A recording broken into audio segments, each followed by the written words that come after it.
Izin saya share PPT-nya, Bu. Silakan, Pak Dedi.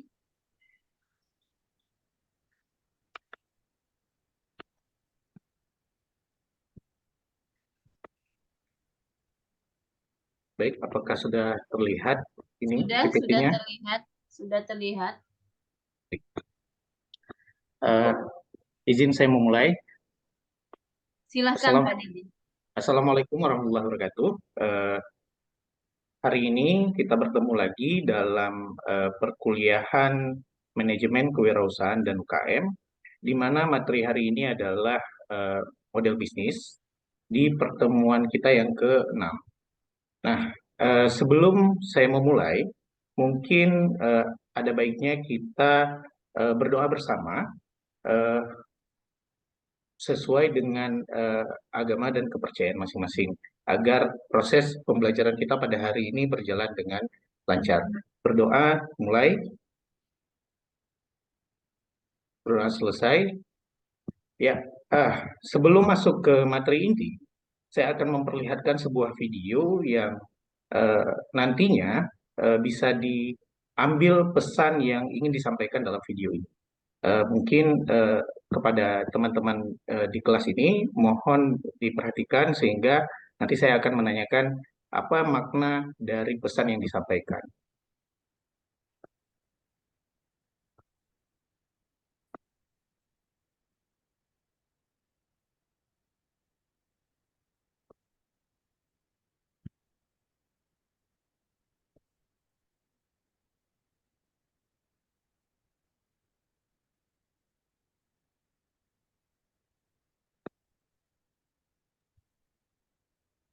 Bisa suaranya dimunculkan, Pak? Izin Bu, mungkin lupa saya checklist di bagian ini.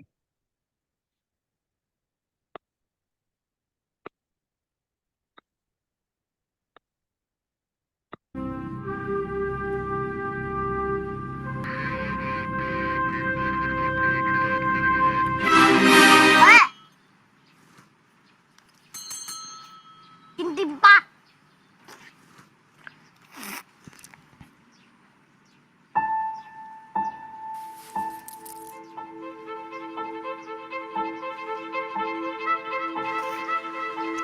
Hai.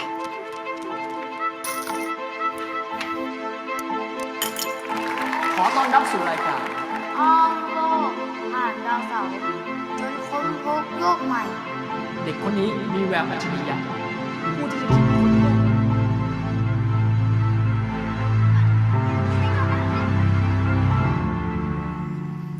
ป้าซื้อลูกชิ้นลูกหนึ่งได้ไหมครับ อ๋อ ไม่ได้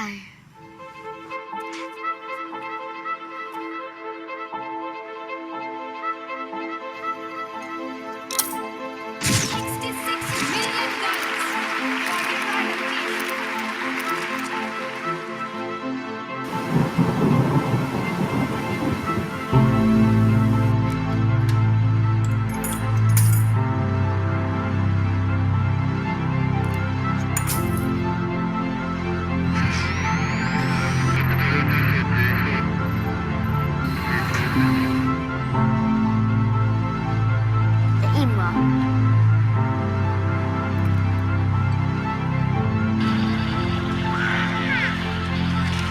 subscribe cho kênh Ghiền Mì Gõ để không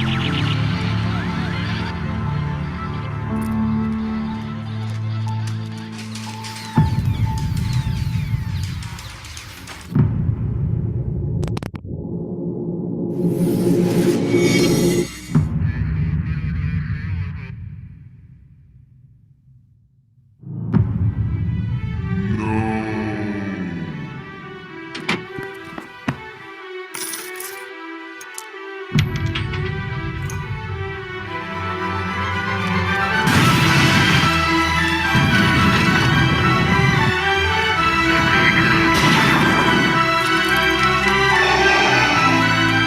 lỡ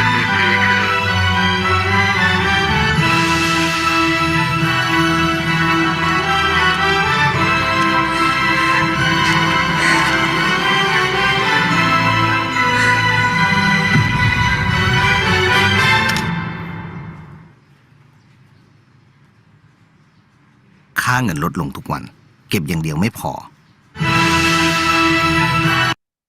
Baik, ya. Jadi dari video tadi, mungkin saya coba minta tanggapan dari teman-teman kelas, apa yang memang bisa ditangkap dalam video tersebut. Mungkin bisa dimulai dari Bu Afrima, mungkin. Oke, makasih Pak Dedi Darmansyah. Izin sebelumnya, videonya menarik sekali Pak. Tapi di ujung plot twist ya. Tapi memang dalam istilah ekonomi, nilai uang itu akan menurun setiap harinya. Ya, hari ini Anda belanja 100.000 bisa dapat baju 5, besok mungkin cuma bisa dapat baju 3. Ya. Nah, oleh karena itu sebenarnya yang paling penting adalah kalau dari sisi ekonomi, investasikan ke yang lain supaya nilainya nggak turun. Menabung boleh, misalnya bisa diinvestasikan ke pasar uang atau ke deposito dan lain-lain sebagainya. Kayak gitu. Ya, itu aja dari saya Pak Dedi. Terima kasih Bu Afrima. Mungkin dari yang lainnya saya anggap udah paham kira-kira apa yang memang disampaikan oleh pesan tersebut, di mana gigihnya seorang anak untuk mencapai mimpinya. Tapi dalam video tersebut yang disampaikan pesannya pada akhir adalah ternyata mimpinya masih harus diusahakan kembali. Nah, dari hal tersebut mungkin bisa dilihat bahwa sebentar. Ya. Nah, dari hal tersebut bisa dilihat bahwa ada kata-kata yang bisa memotivasi kita, di mana pesan dari kalimatnya adalah jika kamu tidak pernah memberi tantangan pada diri sendiri, kamu tidak akan pernah tahu apa saja yang bisa kamu lakukan. Nah, si Ana sudah berusaha walaupun tidak tercapai, tidaknya dia udah tahu bahwa dia harus berusaha kembali seperti itu. Nah, jadi dari pesan tersebut disampaikan bahwa jangan ragu untuk memulai seperti itu. Ya, kita langsung saja masuk ke tujuan pembelajaran kita pada hari ini. Sebelum kita memulai, saya mau ngecek dulu nih kira-kira untuk kehadiran teman-teman yang ada di kelas. Di sini saya lihat hadir semua, tapi Bu Tenike saya lihat agak pucat ya pada hari ini. Mungkin lagi kurang sehat ya Bu ya?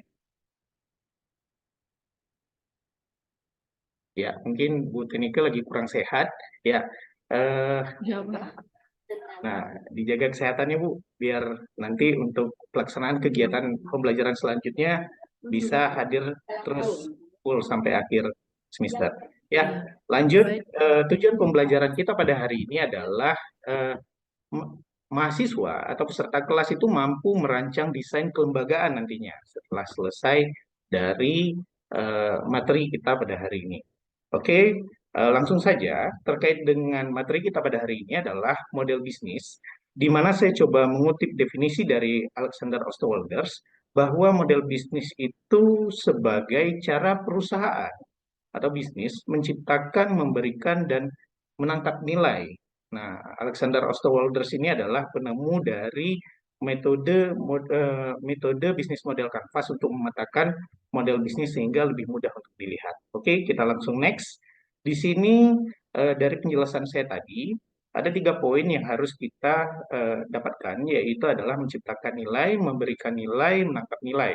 Nah, dalam kelas ini saya coba bagi 5 kelompok, di mana 5 kelompok itu ke dalam 5 komoditi pertanian. Yang pertama ada kelompok kopi, kedua lemon, jahe, semangka, dan cabai, yang menjelaskan terkait dengan menciptakan, memberikan, dan menangkap nilai. Oke, izin saya stop share ini, saya share pembagian kelompoknya. Apakah sebentar, apakah sudah terlihat? Oke. Nah, saya sudah mempersiapkan nama-nama teman-teman yang ada di kelas untuk kita coba undi siapa yang di kelompok pertama, siapa yang di kelompok kedua, dan siapa di kelompok ketiga. Oke, kita mulai.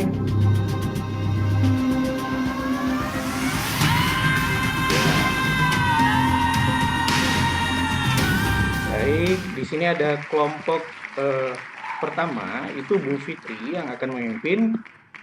Izin kelompok kedua, saya putar.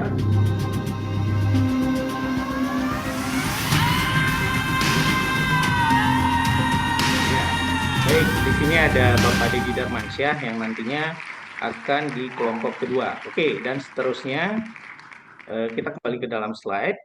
Masing-masing sebentar. Ya, masing-masing dari kelompok tersebut itu membahas terkait 5 komoditi ini. Ada komoditi kopi, lemon, jahe, semangka, dan cabai. Oke, mungkin 15 menit saya berikan waktu untuk saling berdiskusi. Setelah itu kita kembali ke pembahasan yang lebih lanjut. Oke, baik.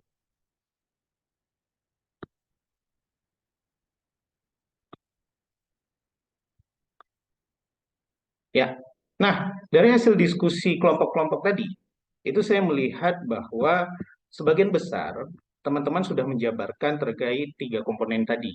Nah, kita akan masuk ke bagian pemahaman terkait dengan metode bisnis model Canvas sebagai pemetaan dari model bisnis, sehingga bisnis model Canvas ini dapat menggambarkan bagaimana sebuah usaha itu dapat berjalan secara kompleks. Tadi kan kita cukup memahami bahwa ada 3 komponen di sana. Tapi di bisnis model Canvas, dia akan memberikan pemahaman secara keseluruhan dari 9 balok di bisnis model Canvas. Sehingga dalam satu usaha tergambarkan tuh bagaimana usaha itu berjalan seperti itu. Ya. Nah, dari bisnis model Canvas ini yang poin pertama ada value proposition dan ada customer segment, di mana yang ketiga ada channels, yang keempat ada customer relationship, kelima ada revenue stream, yang keenam ada resource, yang ketujuh ada activity, 8 key partner, dan ke-9 cost structure. Nah, paling inti di dalam bisnis model Canvas ini adalah value proposition dan customer segment, konsumen targetnya. Di mana value proposition ini adalah suatu yang ingin diberikan kepada konsumen. Kita perlu mengetahui dulu yang mana konsumen target kita dan apa value proposition yang kita tawarkan. Dari gambar ini terlihat nih, kira-kira dari foto-foto baju ini siapa yang menjadi sasaran target. Nah, jadi coba dilihat, apakah mungkin baju yang ada gambar anak-anaknya ini diberikan kepada yang tua? Tidak mungkin. Nah, begitu juga dengan baju yang formal mungkin diberikan kepada anak-anak. Nah, sehingga yang paling tepat itu adalah seperti ini. Jadi masing-masing baju itu udah ada segmen konsumennya, sehingga desain sebuah bisnis itu harus ada konsumen targetnya itu siapa, sehingga mendesain sebuah bisnis itu sesuai dengan target konsumennya seperti itu. Ya, oke. Nah, untuk next, nah jadi kebetulan karena memang ibu-ibu yang ada di sini, eh, saya nggak tahu juga nih cari bahannya karena kebetulan juga. Eh, nah, di sini ada tergambarkan sebuah pasar, di mana pasar itu semuanya orang jualan buah. Nah, tapi ketika kita masuk ke dalam pasar, kenapa kita hanya memilih salah satu untuk kita singgah? Nggak semuanya nih, pasti kita bakal milih salah satu. Jadi, saya ingin tanya nih, mungkin Bu Rita ya bisa bantu saya. Kira-kira ketika Ibu masuk ke pasar, kenapa Ibu pilih salah satu yang berjualan? Nah, jadi ketika lewat nih, jalan, oh milih yang ini langsung disinggah. Alasannya kenapa, Bu? Boleh? Baik Pak, izin menjawab. Ya. Jadi kalau pengalaman nih Pak ya, gitu. Jadi Ya. saya menjawab berdasarkan pengalaman. Jadi ketika saya menuju ke pasar, katakanlah pasar buah-buahan, jadi saya hanya menuju ya, apa yang saya butuhkan.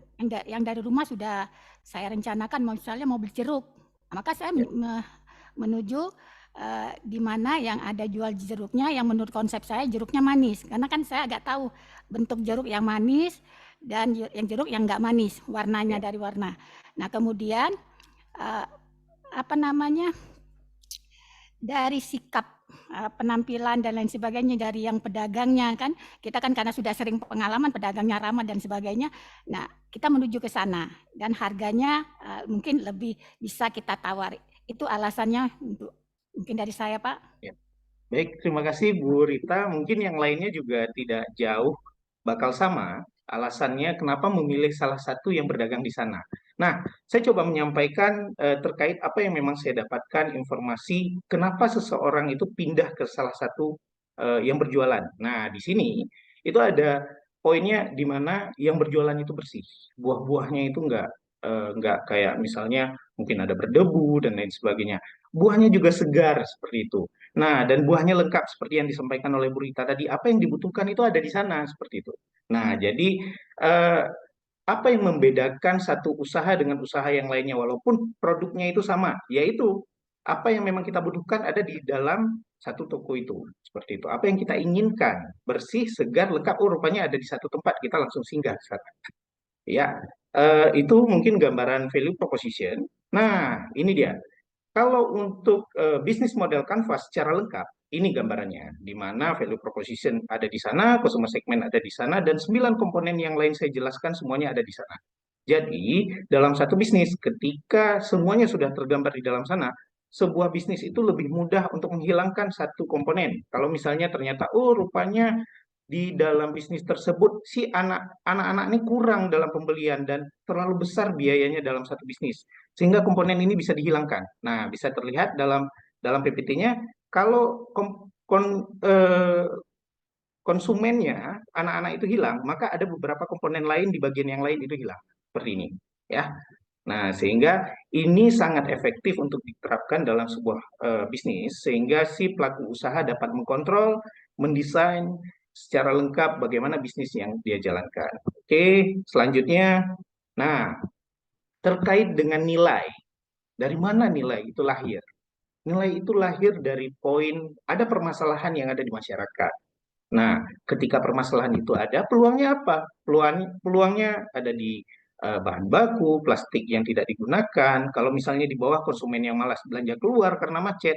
Nah, lahirlah ide yang menjadi sebuah nilai, di mana sampah bisa dimanfaatkan dan bisa delivery order seperti itu. Jadi itu menjadi solusi yang bernilai kepada konsumen. Nah, oke, next. Selanjutnya, ya, demikian mungkin sebelum penutup dari saya, ada sebuah pantun kepada teman-teman yang ada di kelas. Pegang cangkul pergi ke sawah, pakai dasi pergi ke gedung yang tinggi. Oke. Kalau ada materi yang susah, jangan lupa nanti ditanyakan lagi. Mungkin sekian dari saya untuk kelas hari ini. Wassalamualaikum warahmatullahi wabarakatuh. Waalaikumsalam warahmatullahi wabarakatuh. Oke, baik Bapak Ibu, kita kasih aplaus buat Pak Dedi, luar biasa Pak Dedi, peserta yang paling terganteng di kelompok ini. Ya. Oke, Nggak ada cowok lain. ya, kita kasih ke Bu Rosane, silakan Bun. Makasih Bu Yanolanda.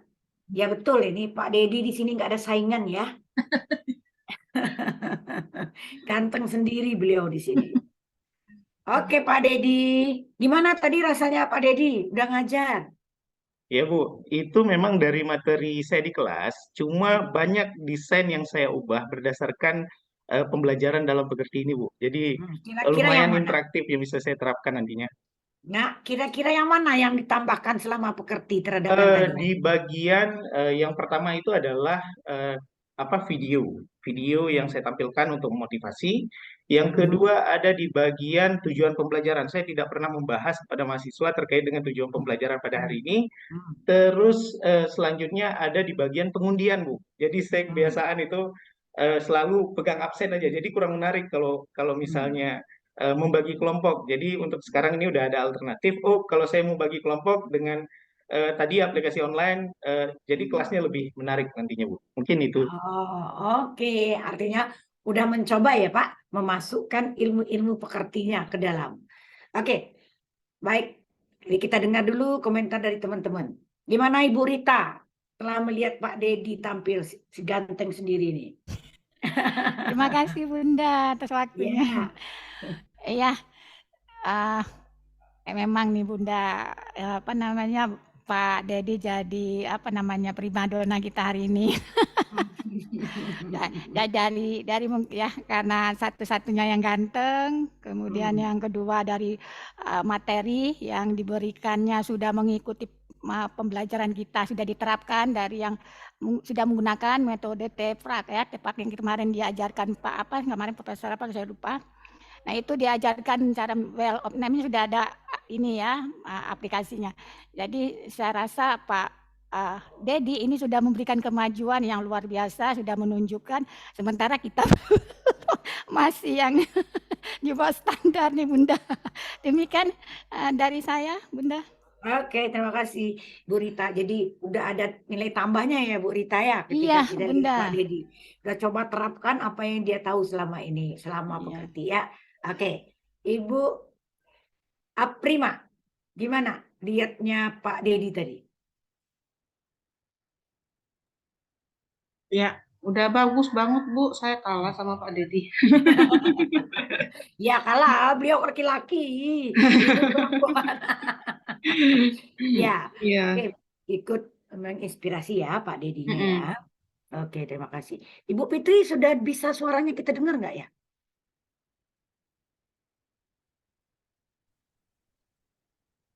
Suaranya belum terdengar, Bun. Ya, Bun, izin sebentar ya, Ya. Bun. ya Izin boleh. Bu Yano, Silakan. apa boleh recordnya saya berhentikan? Ya silakan Pak.